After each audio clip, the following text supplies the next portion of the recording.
Hi everyone, how's everyone doing? I'm so happy, you're still happy because I'm starting to get a little bit sad because we almost over. Right. So I'm already like, So for those who doesn't know, it's on the door, but now it's gonna be the questions and answer, but our experts in Selenium. So super excited about it. Are you excited? You're liars. You haven't put any questions on Twitter or LinkedIn. But well, I'll get we'll get time to ask in here, right? So it'll be fine. So the first questions, we did get a couple, and the first question is a question that is going to be all run up. But before that, we're going to introduce each other, right? So I'm going to pass the virtual microphone, because you already have one, to Marcus, and Marcus can introduce. So I introduce Manoj, or I introduce myself? Okay. Manoj. Manoj, Kumar, has been with the project for a very, very long time. He and I have been running the grid workshop for something like 8 years.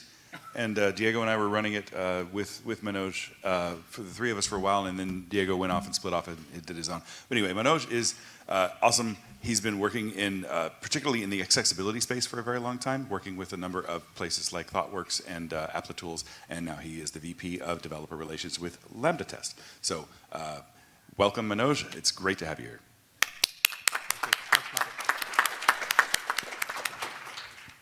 Thanks, Marcus. Next to me is Diego Molina. I've been knowing him for a couple of years. Probably one of the persons whom I first met in 2017. We were running the grid workshop, and we were having one of his projects called Selenium. How many of you know Selenium? Yes, that's how we know him. We apparently had that as part of a chapter within the full-day workshop, and then we invited him to do the talking or ask me anything of that. That's how we got introduced, and I think that's when everything started. We've been around with the Selenium team in the Slack channel, or IRC back then, maybe. That's how it started, been contributing, and now he's been maintaining the Java bindings, and he's also looking after the grid, and as well as a Docker, and he's at Sauce Labs as a senior software developer. Open source. And open source, yes. Full-time. Almost, yeah. Taking care of Selenium for you. Thank you. Thank you. Well, next to me is Simon Stewart. How long have you been with the project? It's been a while. Yeah. And then, well, one of the kindest persons I've met, and I think the remark I have about Simon is that when I was going to do my first talk in a conference, I was very nervous, and then he told me that when you're here on the stage, so any of you, when you're here on the stage, people want to see you be successful. So that really calmed me down, and I think that's still like the idea of the project. We want you all to be successful in automation. Wow, that's incredibly sweet. Thank you, Diego. Sitting to my left is this guy, David Burns. Little known fact, he is at Automated Tester. So if you see him on some of the channels, that's who he is. David started working in Selenium, I think with the .NET bindings, and then realized his true calling was to muck around with the Python code. He's been maintaining the Python bindings forever. He is co-editor of the W3C WebDriver specification and the WebDriver BiDi specification, and he's currently running open source at BrowserStack and doing an amazing job there with a framework called Nightwatch, which you may or may not have heard of, but if you haven't, go and check it out.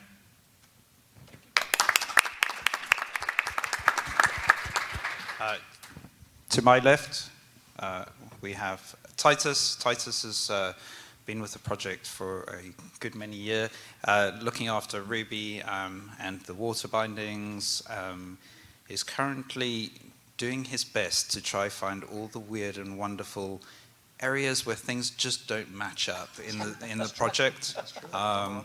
And so he's been doing that and trying to kind of keep things going and doing a fantastic job. And he works at a little-known company called Source.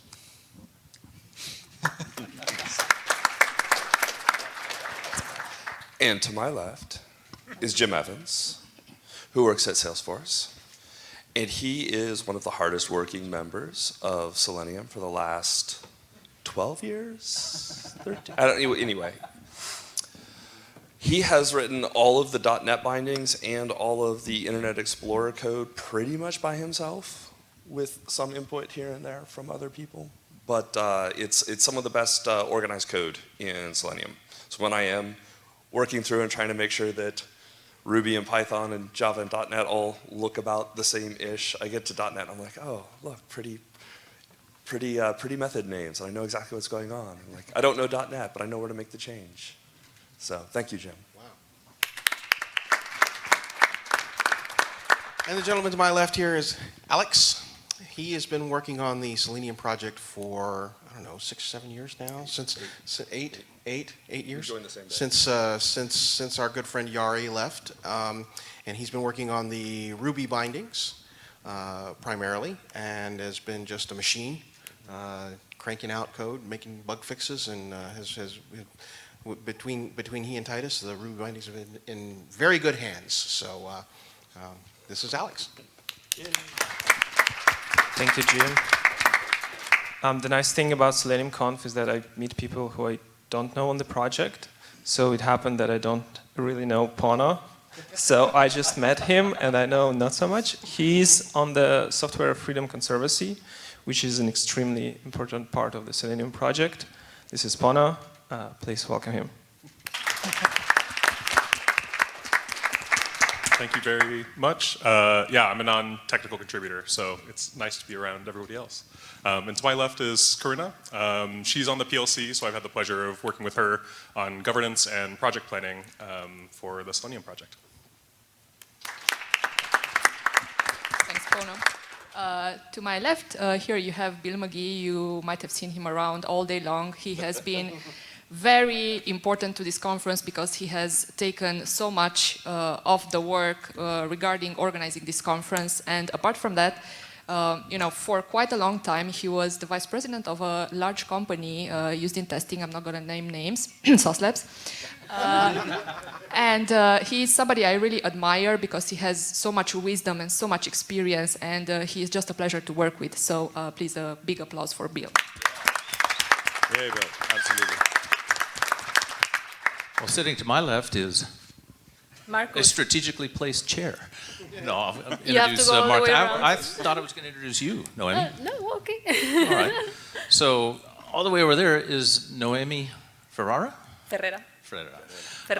who is an Estet 2 at a company that begins with A and takes a long time to approve things that she's done, including the new book that she's written, so looking very much forward to seeing that come out. She's been in test for a very long time, even though she's not very old, but she's been in test for a very long time, and has been a pleasure to work with as we organize this event. Thank you. And I didn't introduce Marcus before because I thought that you were going to do it. But I don't know if you need any introduction, to be honest. I think everyone knows about Marcus already. He's, You can leave it there. You like short things, but Marcus happened to have been my manager in the past, and I really, really enjoyed the experience. So I'm really grateful not only for Selenium, but also in the personal space and the professional space. So thank you so much, Marcus, and welcome you here. Thank you.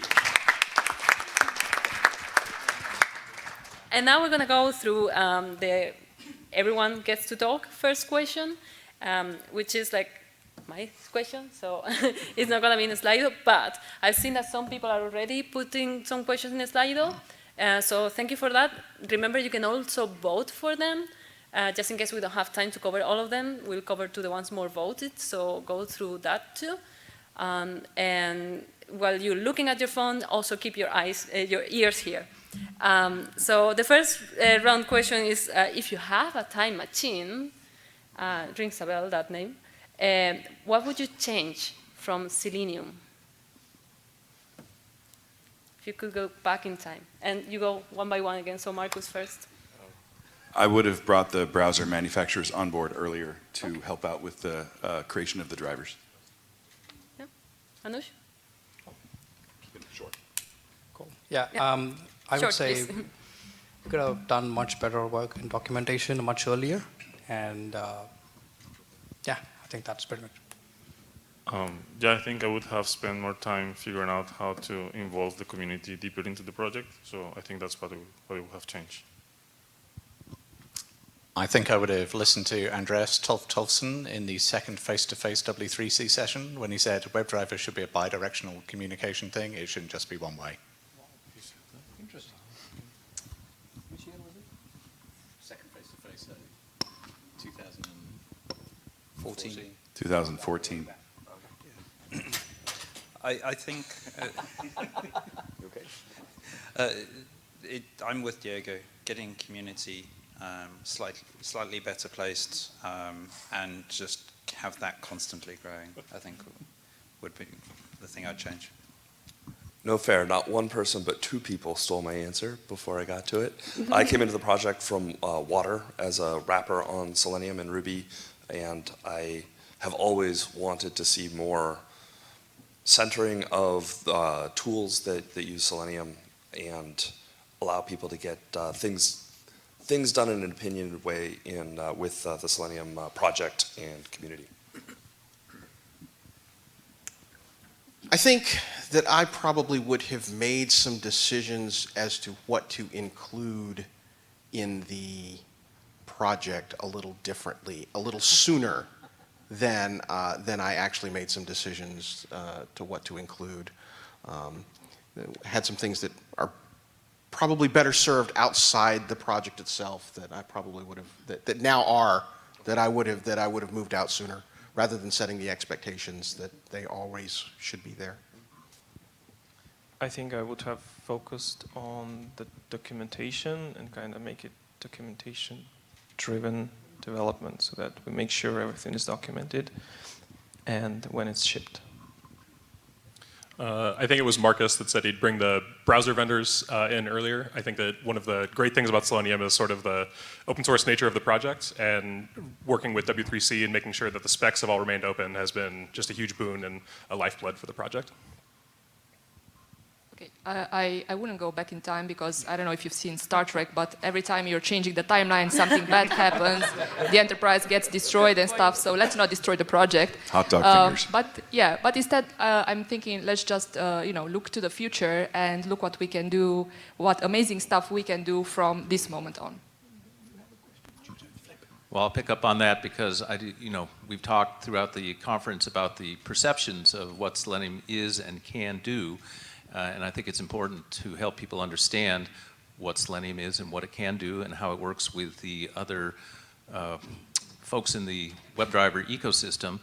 And I think Corina also mentioned something as we've been discussing the documentation, and that is not assuming that people who are coming to the Selenium project website automatically know what they're doing. We've got to be able to do documentation for all levels of people who want to learn how to automate browsers and then to use the frameworks that sit on top of Selenium.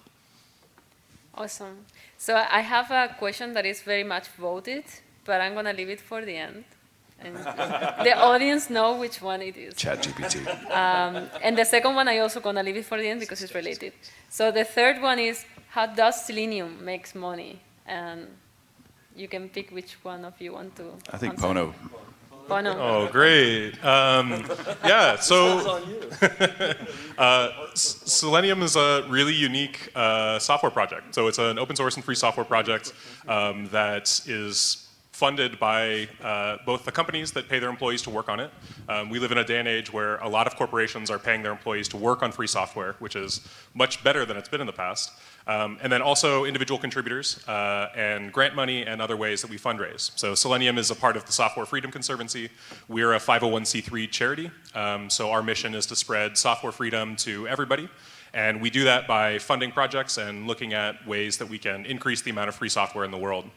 So we need to get back on asking corporate sponsors to support the project that is helping them make business and has been so incredible to build the community around the project, to give back and to return to the project that they've used and that they've benefited from. So we're looking for sponsors. Thank you very much for the question. So we can follow up later. And if you have any other questions about that, please come find me. Okay, awesome. I just wanted to pick up on, so Pono's exactly right, but it's also, selling the tickets here, selling the sponsorships here, and importantly, the goal is not to make money. The goal is to raise funds so that we can do things like bring scholars. We've got some scholars who we paid the travel and their conference ticket for. We want to do more in terms of ambassadors, creating new documentation. So it's not a for-profit venture by any stretch of the imagination. And one of the things that the PLC and the TLC are committed to doing is being more transparent, or actually defining what we are doing with the money that we raise, whether it's documentation, education, continued conferences where we keep the prices low and things like that. Okay. So someone is asking, can we bring more talks about mobile testing? Who wants to take that?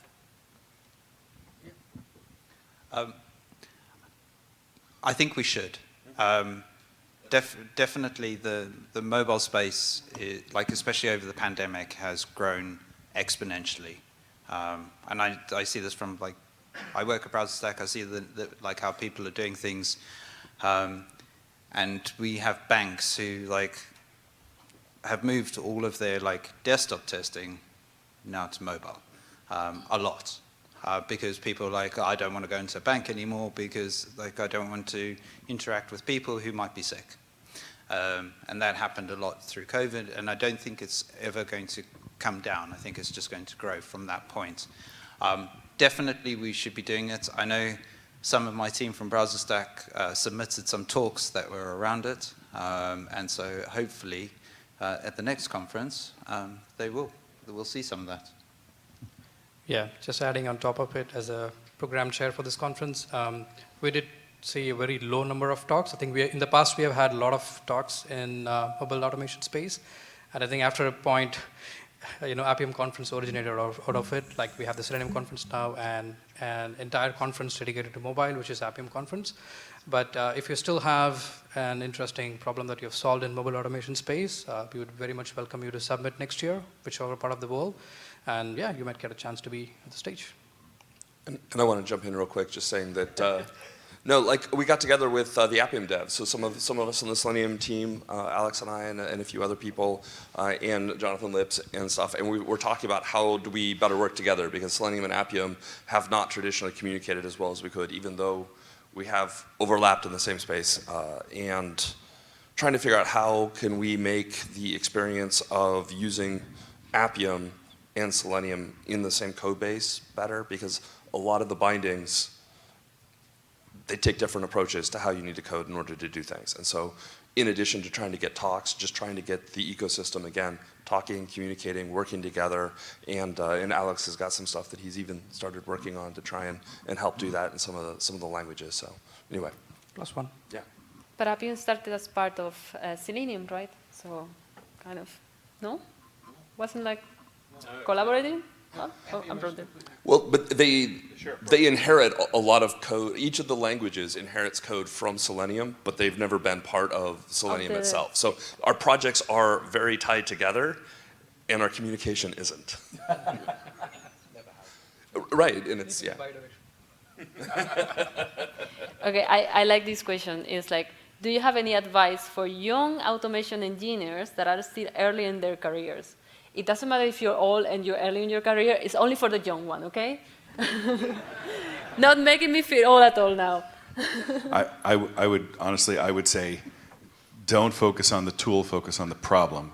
Don't focus on passing a test, focus on covering the amount, the kind of risk that to your business that your testing needs to cover. Focus on quantifying the value of your automated testing to your business. None of that involves Selenium. Selenium is a tool. It's a byproduct of the actual job you have, which is to make sure that your testing is for the benefit of the users and protecting your users from risk. So the advice I would give is if you're given a golden hammer, not everything is a nail. Selenium is awesome. I wouldn't be here if I didn't believe that. But I also strongly believe you shouldn't be writing Selenium tests. You should be writing the bare minimum number of end-to-end tests that you could possibly get away with. So the practical advice that Marcus gives is focus on the right problem. The technical advice that I would give is while you're focusing on the right problem, make sure that you are writing the right mix of tests. Like, it's old-fashioned, it's not actually a pyramid, but the test pyramid is a really useful guide for like how to structure the number of tests you have, and there are good reasons behind it. Just to add +1 to Marcus and Simon, my advice would be take it slow, relax, do your due diligence. Diego had a wonderful point in his presentation about perception versus reality. So think about it, do your due diligence, do what works for your best.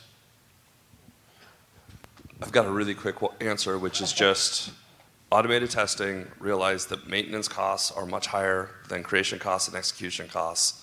So constantly be thinking about how am I going to maintain what I'm doing going forward. So that's the big thing. And try and have fun. Yes. Like, you're going to be spending 8 hours a day with a bunch of people that you have ended up in the same company with. Like, if you're not having fun, you're wasting like a third of your life. So have fun with it. My advice is not on a technical level. It's talk to people. Don't you know, if you're a young tester and you're just getting started in the testing world or early in your testing career, don't be afraid to go talk to the dev team, right? Go talk to the people who are writing the application that you're testing, even if that's not part of the organizational structure of your company. Foster those relationships because you should all be in the same boat, pulling the oars in the same direction, and that's how you do that is by talking to people. Cool. Anyone else? Okay. I think you probably have a good answer. I have the same answers, like have fun, enjoy what you're doing, talk to others. So yeah, I will have say all of that. Yeah. So yeah. I mean, you're the experts. I'm here just to moderate. You wrote a book. Okay, how is Selenium going to tackle Playwright and any scope on integrating with machine learning? There's a lot of Playwright questions. Put your drink down. Settle in, folks. Is everyone sitting comfortably? So, how many people remember Diego's talk at the beginning, right? One of the most important bits that I hope people took out of that is we collaborate. We collaborate with everyone, right? We collaborate with browser vendors, and so much so that Puppeteer has decided instead of being a competitor, they'd like to collaborate. I've reached out many times to the Playwright team going, hey, we would love for you to come to us or us to kind of meet you halfway. It's never worked out.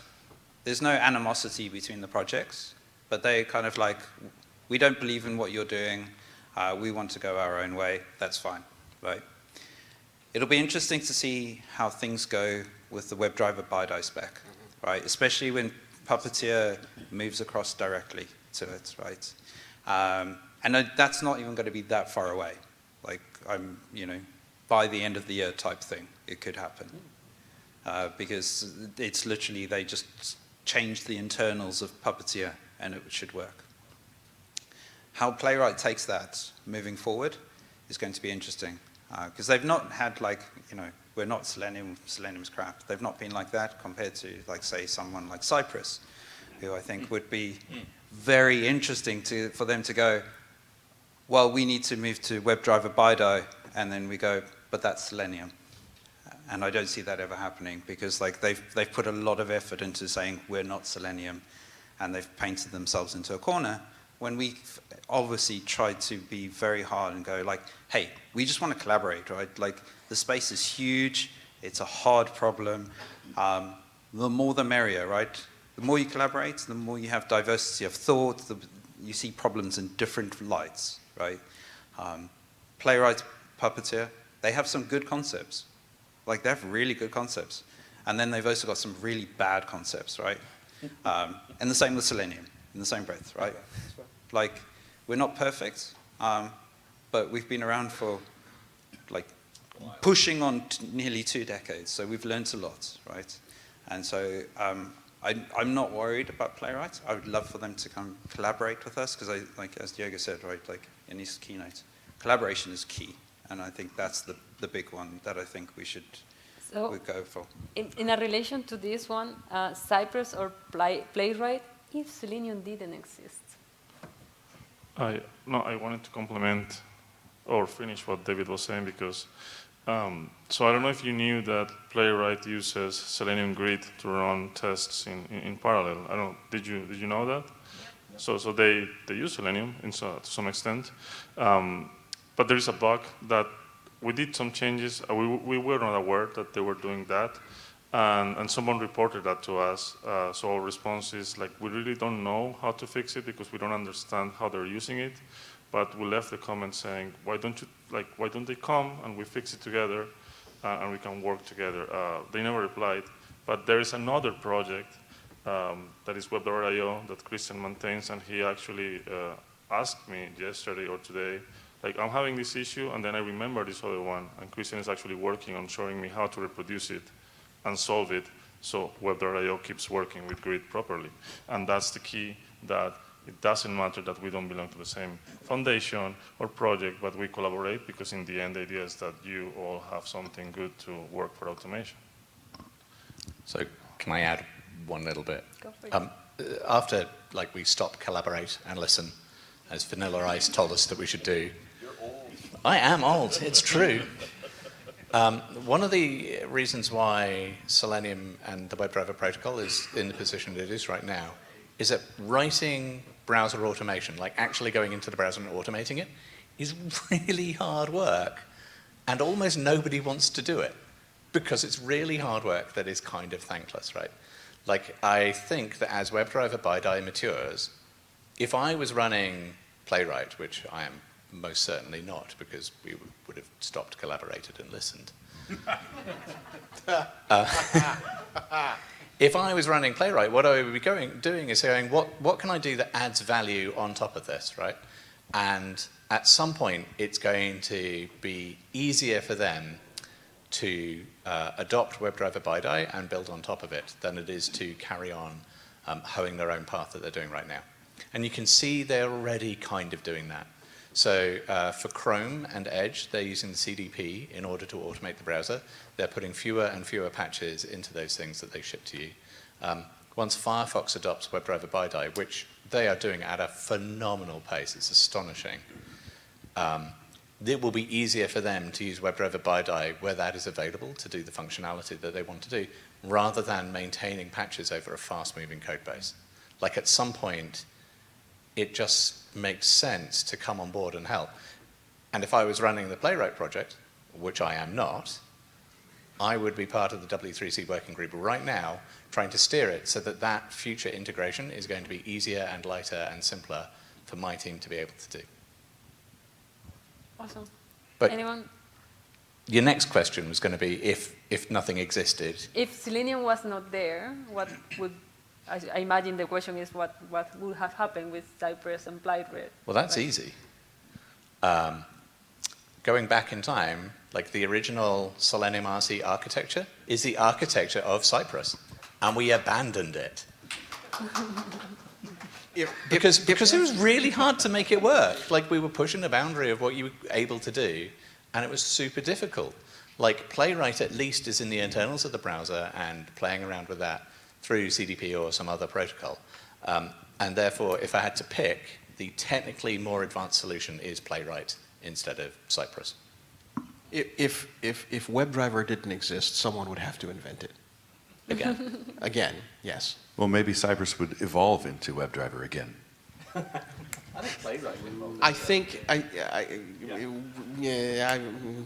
maybe. It was a joke, Maybe. Jim. Maybe. It was a joke. I would take the JavaScript route, and I would just create a brand new framework every other week. Well, yeah, of course.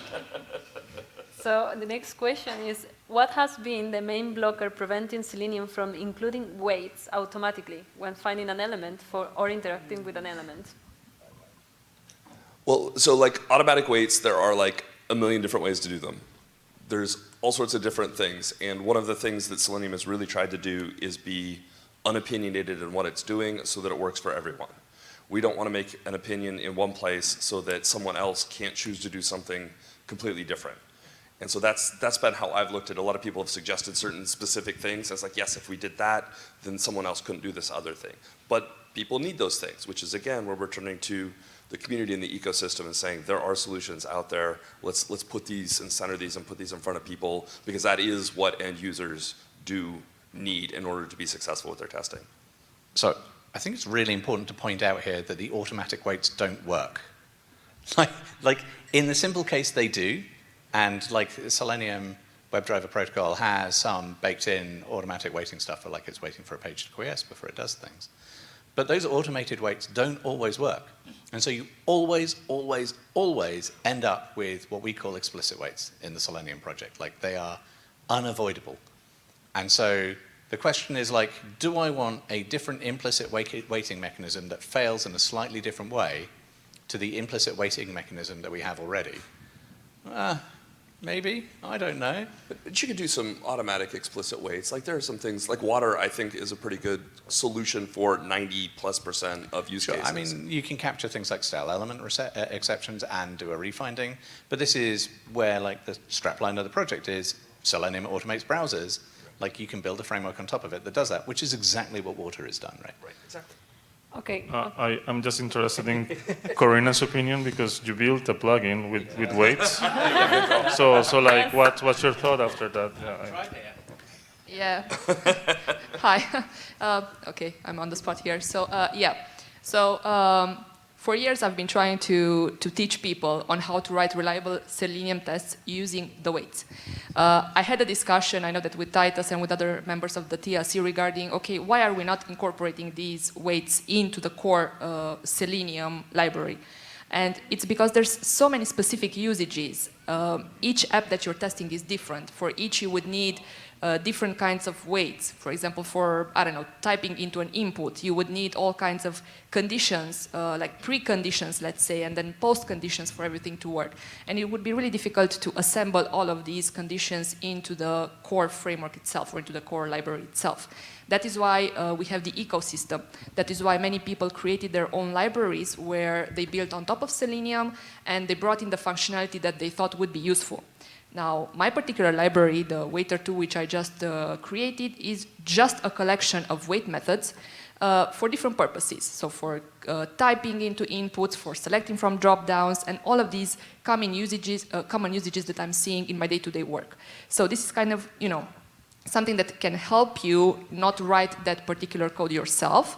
But otherwise, you might have some other specific usages that I haven't covered and Selenium hasn't covered. So for that, you either contribute to one of these ecosystem libraries, or you will have to write the code itself, because we are like the tool. Selenium doesn't want to break stuff for a part of the people. They want to help everyone out. So we offer you the mechanism for you to build whatever custom code that you need on top of it. And to be fair, there are other frameworks that do purport to have automatic weights that do it, that are all implicitly what they do. If the framework is good, they document what they consider to be an automatic weight, right? They will tell you, well, these are the conditions that we will wait for specifically, and when we hit all these conditions, that's when we will terminate the wait. If the framework is less good, it won't, and you're left with, well, why doesn't this automatic wait work? But the fact of the matter is, as has been stated before,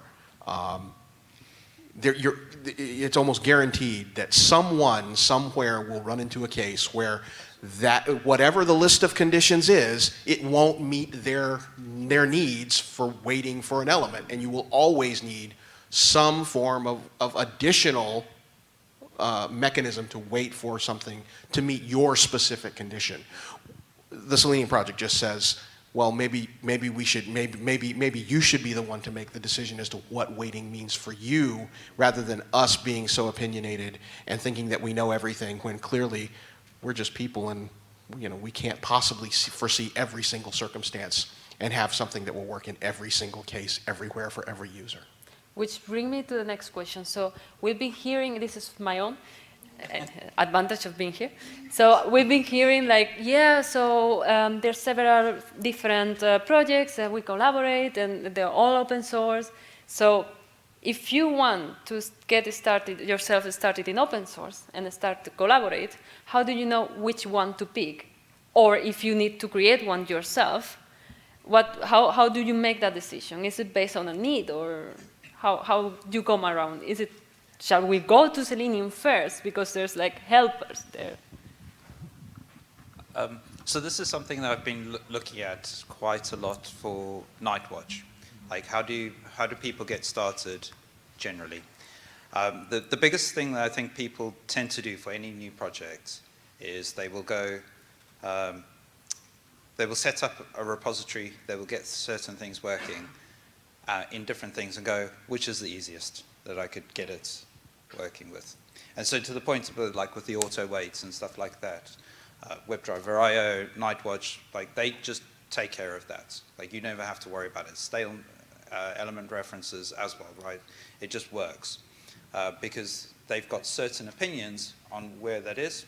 And to Jim's point, every one of those opinions is documented. So it's like, that's how those things work. I think it's, to kind of use a real Britishism of like, when you're looking at these things, it's like, there's a good phrase of how long is a piece of string? Picking the right tool is very opinionated. And so there's no right way or wrong way. Well, there's one wrong way, I think, that a lot of people fall into. I call it marketing-driven development. Simon calls it fashion-driven development. Where people are like, oh, this will be good. Or like some others call it resume-driven development. Yeah. So I'm going to pick that one. I think try find the thing that just kind of fits for you and your team, and then build out from there. Go for it. Yeah, one of the things that I think we need to clarify is that we're just starting to collaborate with those projects. We were not really collaborating with them. We knew they existed, but we were not really helping, and they were not helping us. So we met with them for the first time like around 4 months ago. And at least in my ideal future is that we should show people what's the best for them in terms of like, this project does this and that, and figure out if this is something good for you. And eventually, if you want to contribute, you ideally could contribute to those projects, and the maintainers of those projects will help us make Selenium work for them in a better way. So that's what I've been like envisioning, and I would like to, ideally that works for all of us. But we need to send the message clear in the sense that based on your expertise and what you want to do, this is what you should choose. I think that's something. That's interesting. The other sort of part of your question that I think we kind of have glossed over a little bit is how does one get started in open source? Yep. I can tell you that from my perspective, how I got involved in open source is I saw something that needed to be done, and nobody was doing it, so I did it. That's how open source works. You scratch your own itch. You find something that you need that needs doing, and that nobody else is doing, and you do it. That's what open source is about. So, you know, that's documentation is how I got started in the Selenium project. I started working in .NET with Jim and going, all of your stuff is not documented in the shit. True story. The code was good, but like the documentation was awful. And translation too. Yeah, translation is it. So there's numerous committers like Alex, Harsha, and numerous others who've started in documentation. I started in documentation as well, but I started a very long time ago. But like, find as Jim said, find your itch, fix it, and then move on. Yeah, I mean, I started in documentation as well, like a long, long time ago, connecting Apache and the Tomcat web servers together, and I wrote documentation on how to connect them, and that was the very first open source commit I ever did. So like Jim said, find the thing where you think there's something missing and where you have the skills to contribute, and do that. And it doesn't need to be big, and it doesn't need to be fancy, and it doesn't need to be the thing that revolutionizes the world. The first thing to do is to get involved and get engaged, and then people will help you grow into the things that you find interesting. One last thing to add, I think it's key that sometimes we say, just scratch your itch and fix it, but many people don't have the guts to try it, because what if my code looks ugly? What if this is not the correct way? So if you want, just come to our Slack channel or send us a message in Twitter to any one of us, like we can reply and we can guide you, or we can send you in this Slack channel, you can ask the question and there will be at least 5 people to answer you. So we can get you started slowly in a pace that is comfortable for you, in a way that you can contribute. I think it's also important to kind of point out that, like, Simon's done a lot of the WebDriver code, but Simon also has the highest amount of, like, build breakages. Right? So, like, your code doesn't need to be perfect. My code is never perfect. Simon's code is definitely never perfect. In fact, it works as a miracle. Well, yes. How it compiles, nobody knows. Not even the compiler, but it works. Okay, we have 5 minutes, so I'm going to cut you there because I have 2 questions that I compile more or less from what everyone is asking, right? The first one is they're asking about conferences. People are curious about the name of the conference, why we do Selenium instead of other things. What other conferences would you recommend, and when is going to be the next one, and where? Let me throw that over to Simon and the compiler. Well, I think was the first part of the question, why is it sometimes SEConf, sometimes Selenium Conf, or am I? No, it's more about why we call it Selenium when there's more things than Selenium. Well, that's a very good point. I think that I learned from Simon, who said it wasn't his, that maybe we do it the Browser Automation Conference, or BACON. Credit to whoever came up with that. But you're absolutely right. In fact, there was a little bit, maybe too subtle a verbiage shift this conference, where it was not just the Selenium community, but the Selenium and the WebDriver ecosystem community. And it really is that. Again, it's back to Diego's keynote about how Selenium is the platform, the bare metal, if you will, and then on top of that are these operating systems or frameworks that extend and add the capabilities that you need in order to come up with a successful solution. In terms of recommending other conferences, I'm afraid I can't. I can.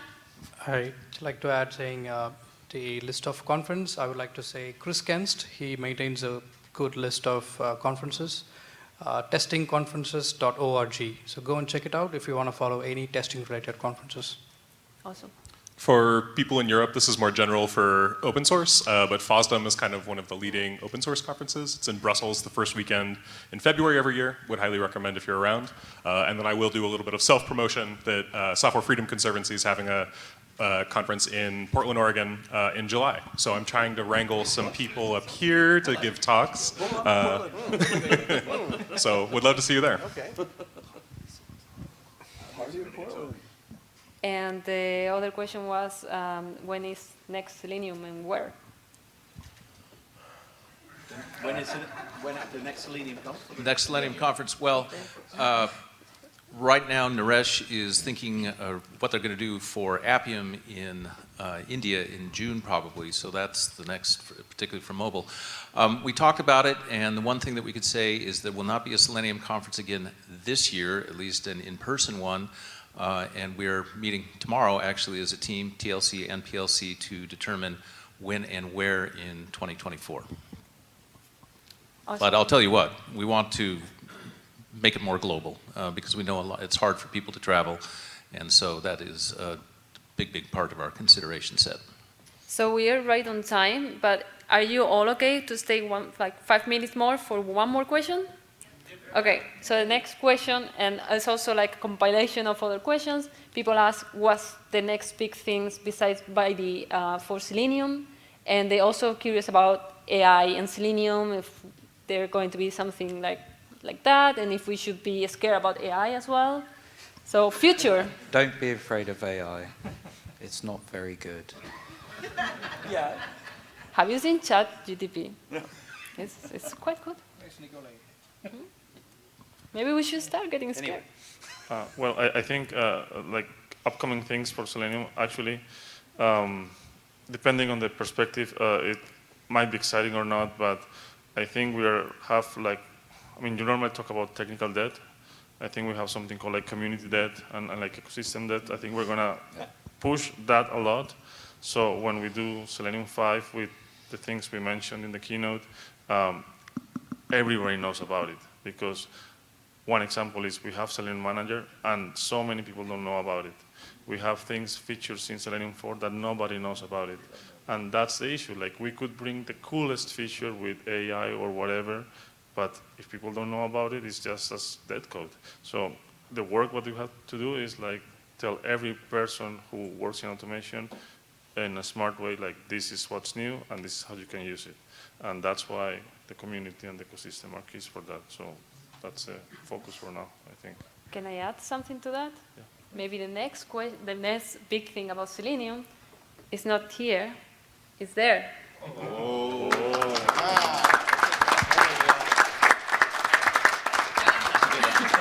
So with that, I want to thank everyone so much for being in the panel, and I also want to do a special thing. We have a special gift for Bill for being organized.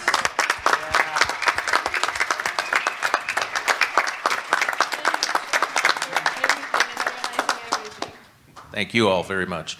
Yeah, thank you to the speakers, to the other organizers, to the committee. It definitely takes a village. But when you retire, you find that your village is visited more often than others.